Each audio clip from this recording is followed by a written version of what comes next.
everyone, remember me? Sion. I used to make videos on this channel until stuff gets in the way. Basically, I've just been manufacturing for the last 2 or 3 months. I've been producing thousands and thousands of boards, which is awesome. It's been stacks of hard work, but it's quite rewarding, and I've been shipping boards all over the world, and my resellers have been shipping boards all over the world. And it's really, really awesome to think that there are so many people out there that have got one of my boards in their stockpile of microcontroller boards and are using them in all sorts of projects. So that's been great. But it's basically meant that other than streaming once a week, I've had no time to work on any new projects or any existing projects, and I've had no time to make any videos. So, here's the video. Basically, I've just finished a large run. I'm about to start another one, but there's this thing called a silicon shortage that's just happened, and I want to have a chat with everyone about that, about what that means for my products, what it means for my pricing and availability. And also, on my stream last week, on Wednesday, I was showing a whole bunch of new mail that I got, some new kit from Core Electronics, and my internet died right in the middle of the mail, just getting up to the good part. So I didn't get a chance to show everyone some of the stuff that I bought and talk about what it's going to be for. So at the end of this video, I will show you what mail I got and talk about some of the cool things I'm going to be doing. But I think I need to have a sit down and chat with you. Maybe you all might want to sit down as well. Okay, let's go. Yes, my couch is clean, but you should see my floor. It is no walk zone in most of it. Okay, so gotta try not to slouch. The silicon shortage and COVID in general. Let's start with COVID. So when COVID started and lockdown started around the world, it didn't really impact the component industry that much that anyone noticed. But what it did impact tremendously was shipping and freight. And shipping prices for outgoing, for things like posting mail, well, if you could even ship mail at the time, was doubling and tripling in price. There was no more economy mail anymore. There was no more putting a microcontroller in an envelope and sending it like it's a letter. And prices went up, and obviously I had to pass on whatever the shipping costs were. So when someone orders something from me and I ship it to Australia Post, if Australia Post charged me X, I had to charge X. But what was also happening at the same time was anything that I was purchasing, components, PCBs, stencils, shipping costs for freight, like doubled, and then it tripled. And it's up to now 5-6 times the price of what it used to be to ship the same quantity of things, the same weight. And during this whole time, I never increased my pricing. You know, an order for PCBs that used to cost me $40 US for shipping were costing me $90, $110. Orders from LCSC or other component vendors in Asia were going from $50 shipping to $200 for shipping. My anti-static bags that I buy, that I ship my products in, that were about 2.5 cents each, are still 2.5 cents each, but when I buy a box of 2,000 or 3,000 bags now, shipping alone on them is 3 times the price of the bag cost. So that's dramatically impacted my costs for manufacture, but I never passed any of that pricing on. I felt bad, basically. I felt bad enough that I had to charge such high postage costs and pass those costs on, that I didn't want to increase the cost of my products, and I wore all of those extra costs. Now, when the silicon shortage rumours started and things started becoming hard to find or prices going up, which was about 2 or 3 months ago, I bought as many products as I could at the same or slightly higher pricing, small increases, 5%, 10%, to make sure that I could keep manufacturing. I had plenty of orders that I had to fulfill, wholesale and retail, and so I didn't start hoarding parts like some big company. I don't have enough money to hoard parts, right? But I bought enough parts to hopefully see me through 2 or 3 months, and see where the silicon shortage would go. This is before everyone started buying in and the media started talking about it, and then we started hearing rumours of it's going to last 9 months, it's going to last 12 months, it's going to last till mid or end of 2022, and a lot of the reasons why there was a shortage started surfacing. And I started buying some more components, but my component costs were going up anywhere from 30% to 70%. But now that we're in full swing of the silicon shortage, some of my components have gone up 400 or 500%. And some components are just not available. So I'm in a situation now where I've been wearing the increased BOM cost again and again, but I can't anymore. But the truth is, I can't pass on the costs either, because they're horrific. My Feather S2 BOM cost has gone up $5.50 US just in the BOM cost. I mean, that's just insane. I can't pass that on. So basically, I've lifted my pricing on my store.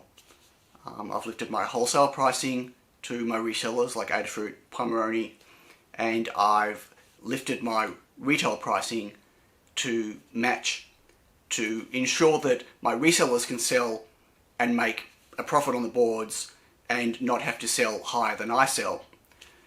But the truth is, I've only lifted my retail pricing a couple of dollars, not even close to cover what the costs are for the silicon shortage, and that's not including all of the costs I've already worn for COVID and freight and everything else. And I'm running out of parts that I can buy at the same time, and what I can get now again is going up again. I'm in kind of this situation. I've been chatting with my patrons about it. Although I haven't been doing public channel videos, I've still been doing my weekly, like 1 or 2 Patreon videos every week. They've been following me along on this journey, and we've been discussing what I'm going to do. And at one point, I actually thought about just letting all of my parts run out until I can't manufacture anymore, and then that's it. I just wasn't going to make anything anymore, or wasn't going to be able to make the things I couldn't make.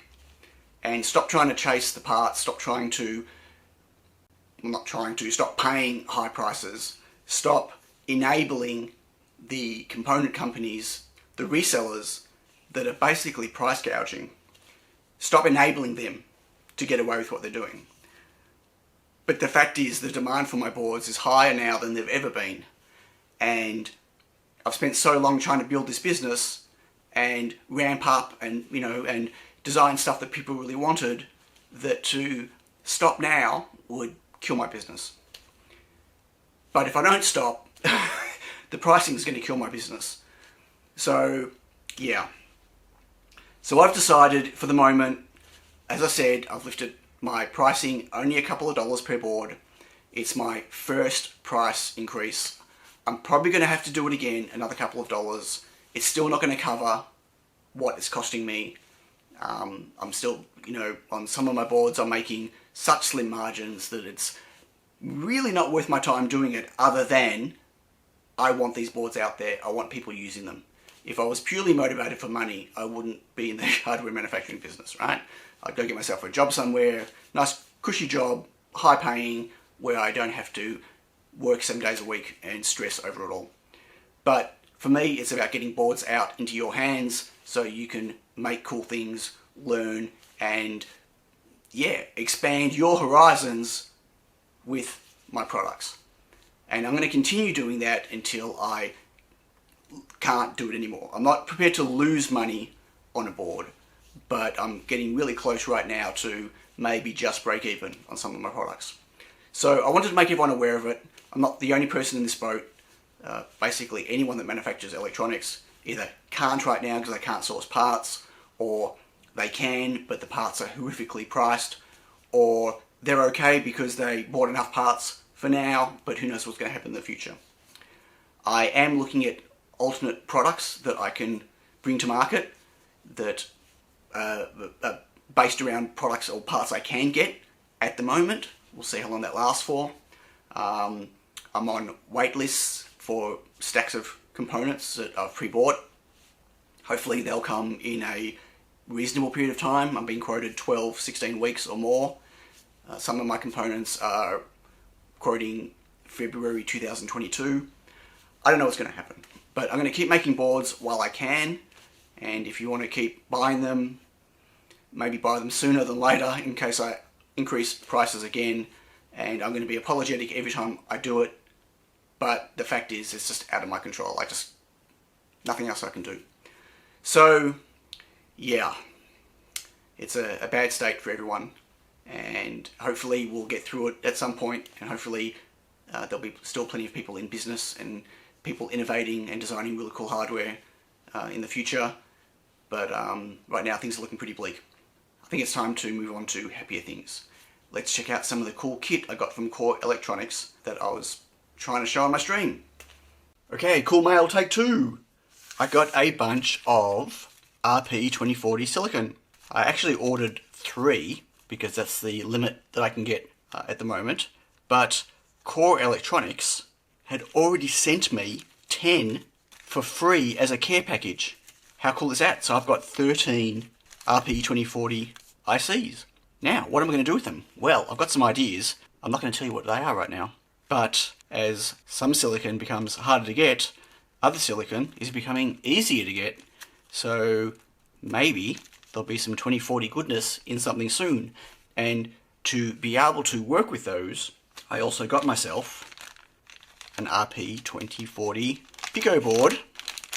I got it with pre-soldered headers, so I can plug this directly into breadboard and I can prototype with it. And what I also got myself from the Core Electronics folks, their Pico Dev range of products, is this little board. It's basically a breakout board. Hope this is the right order. 00, yep. For the Pico Dev board, so I can use DuPont cables and headers here, and I don't have to actually use a breadboard. It's also got battery support and charging, and it's got a stemmer breakout for plugging in I2C devices. So that'll make playing around with the Pico board much easier. So I got those, which is very cool. I'm quite excited by that. But what I also got myself was a second Raspberry Pi high quality camera. And I got myself one of these really cool Pi Hut adapter boards that allow you to mount the actual camera onto this bit of, feels like plastic, but it's acrylic, I believe, or something, whatever it is, I don't know. And then on the back of it, you can mount a Raspberry Pi. So it makes an all-in-one system of a camera. And what am I going to do with that?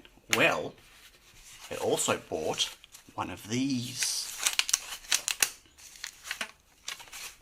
And it's got tape on it. I've not even opened it yet. I was going to open it on my stream. Never even got around to it. So here it is. This is one of the... Wow. Let me get it out. Microscope lens. So this is one of those really cool lenses that people have been showing off. Seems like a bit of moisture or something on it. Not quite sure what that is. And this connects to the high quality camera and basically turns the Pi into a pretty awesome looking microscope. Now I've already got a microscope that's got a digital out as well as the two eyepieces. Why do I need this? Well, my microscope setup is perfect for me working, but it's terrible to use on my stream. It's bouncy because I keep knocking the table the way it's mounted. The picture quality is not so great on it. So I thought, how cool would it be to use a Raspberry Pi and this adapter, high quality camera and a microscope lens to set up a dedicated microscope that I could use on my streams, so when I'm doing close-up work, you can all get to see it really close and in detail. So, that's exciting. I have to design a mount for it though. I don't have a stand or a mount, and ideally I either don't want something that's attached to the table so it won't wobble when I knock the table, or if it's going to be on the table, I want it to not be on an articulated arm so it won't bounce around.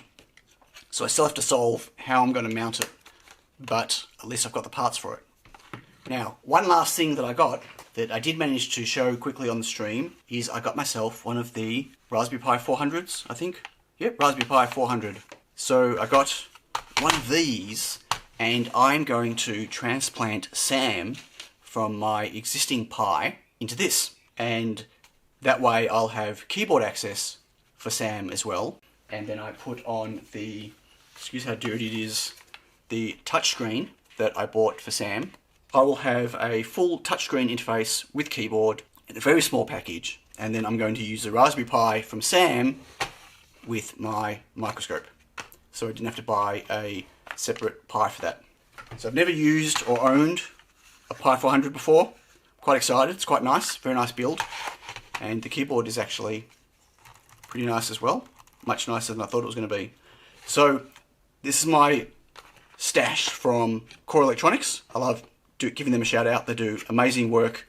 They stock such a large range of different products here in Australia. So if you're in Australia and you're looking for Raspberry Pi stuff, microcontroller stuff, Adafruit stuff, SparkFun, whatever, Core Electronics, they have a huge warehouse full of products. No, this is not a sponsored video. They're not paying me for this. I just really think the guys and girls down there are fantastic and they deserve to be supported.